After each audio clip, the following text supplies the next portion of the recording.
thousands of miles of riding and plenty of real-world abuse, we've upgraded the Biltwell EXFIL-0 tool roll.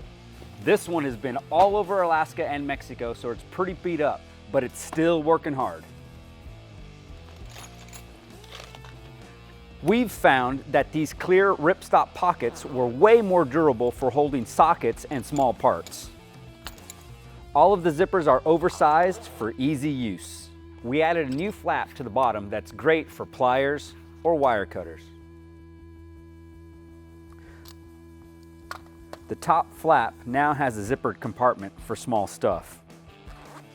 One feature we kept was our original junk drawer pocket. We found that overly fussy tool rolls with too many small compartments were too specific for all jobs. This big pocket has enough room to fit all the tools that wouldn't have a good spot in your average tool roll.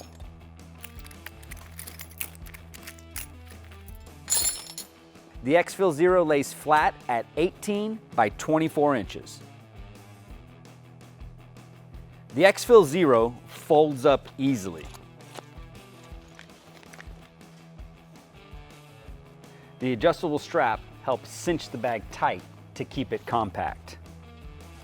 And the 600D nylon outer shell is highly abrasion resistant. When stuffed and rolled closed, the EXFIL-0 is about 9¼ inches by 7 inches. This unit conveniently fits right inside our original motorcycle utility bag, the EXFIL-7.